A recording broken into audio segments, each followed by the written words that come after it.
बात करेंगे India China relations की। आपको जानकारी दे दें कि वास्तविक नियंत्रण रेखा यानी कि एलएसी पर सैनिकों की पेट्रोलिंग को लेकर भारत और चीन एक समझौते पर पहुंच चुके हैं।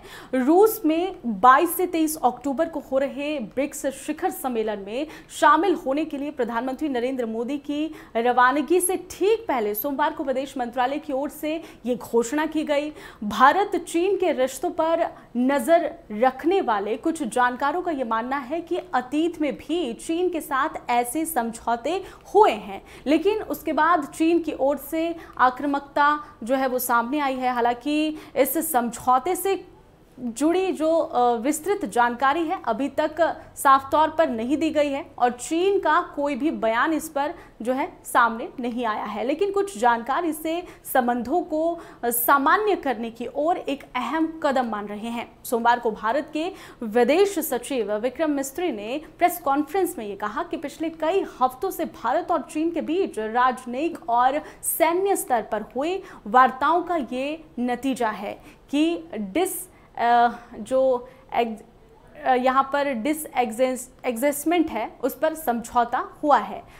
वहीं दूसरी तरफ भारत के विदेश मंत्री डॉक्टर एस जयशंकर ने भी सोमवार को कहा कि साल 2020 में भारत के सैनिक चीन से लगी सरहद पर जहां पर पेट्रोलिंग करते थे वहां फिर से वो कर पाएंगे। साथ ही उन्होंने कहा था कि तनाव कम करने के लिए भारत और चीन के बीच वार्ता पूरी हो चुकी है। अपनी सहमति पर दोनों पक्ष आज ही जो है वो पहुंच चुके हैं और आने वाले समय में और जो जानकारियां हैं वो इसमें सामने आएगी। हालांकि जो है उनका ये कहना था कि एलएसी पर 2020 से पहले वाली स्थिति जो है वो बहाल होगी। ये एक महत्वपूर्ण घटनाक्रम है, लेकिन इसके पूरे असर का जो आकलन है वो करना जल्दबाजी होगी। अभी कुछ कहा नहीं जा सकता, हमें इंतजार करना होगा। समझौते को कैसे यहाँ पर जानकार देख रहे हैं वो भी जान लेते हैं। देखिए, भारत चीन मामलों के जानकार ये कहते हैं कि ये एक अच्छी शुरुआत है, क्योंकि पिछले कुछ महीनों में कूटनीतिक और सैन्य स्तर पर जो वार्ताएं हुई है उनका ही नतीजा है कि तनाव कम करने पर एक समझौते की बात सामने आई है। लेकिन सिर्फ एक समझौते से दोनों देशों के बीच सारे तनाव जो है वो काफूर हो जाएंगे, ऐसा तो नहीं हो सकता है। मगर रिश्तों के सामान्य होने की जो प्रक्रिया है ये एक पहला कदम माना जा सकता है। उन्होंने कहा है कि अभी समझौता डिसएंगेजमेंट का हुआ है। उनका मतलब है कि कुछ इलाकों में ये हो चुका है और कुछ इलाकों में ये होना अभी बाकी है। पिछले महीने भी भारतीय सेना अध्यक्ष ने भी ये कहा था कि आसान मुद्दों को हल कर लिया गया है और अब आने वाले समय में कठिन समस्याओं के समाधान होने संभावना उसकी जताई जा रही है। कुछ जानकार इस घोषणा को सावधानी से देखने की भी सलाह दे रहे हैं।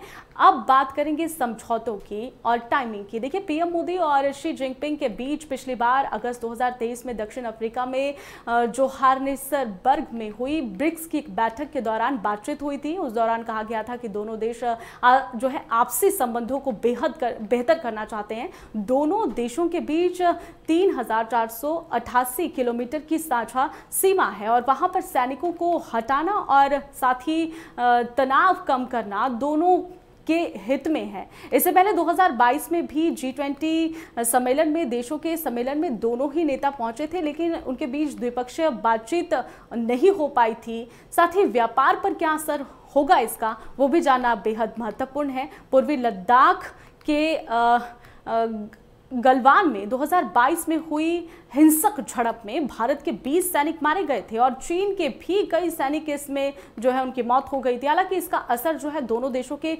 व्यापार पे नहीं पड़ा था। दोनों देशों के बीच 2022 से जो है 135.98 अरब डॉलर के मुकाबले 2023 में 136 अरब डॉलर का व्यापार हुआ था। भारत को जो जरूरी आयात है वो चीन से ही आएगा, पश्चिम से नहीं आएगा। इसका ये भी मतलब नहीं है कि पश्चिम के साथ भारत के संबंधों में कोई बदलाव आएगा, खटास आ जाएगी। भारत अपने हित के अनुरूप अपनी जो नीतियों का निर्धारण है वो कर रहा है। समझौते में क्या कुछ कहा गया है? सूत्रों ने यह बताया है कि सर्दियों में वैसे भी एलएसी पर पेट्रोलिंग रोक दी जाती है। इस दौरान सैनिकों की संख्या कम कर दी जाएगी, जैसे कि पिछले 4 सालों में होता आया है। और ऐसे में आपको जानकारी दे दें कि ये भी पता चला है कि कई महीनों में 2 बार पेट्रोलिंग होगी, झड़प से बचने के लिए सैनिकों की संख्या 15 तक सीमित कर दी गई है। पेट्रोलिंग शुरू करने के पहले एक दूसरे को जानकारी देने पर भी दोनों पक्षों की सहमति बनी है। लेकिन अब देखना होगा कि इस ब्रिक्स सम्मेलन में जो भारत और चीन की आपस में वार्ता होती है वो क्या रहती है,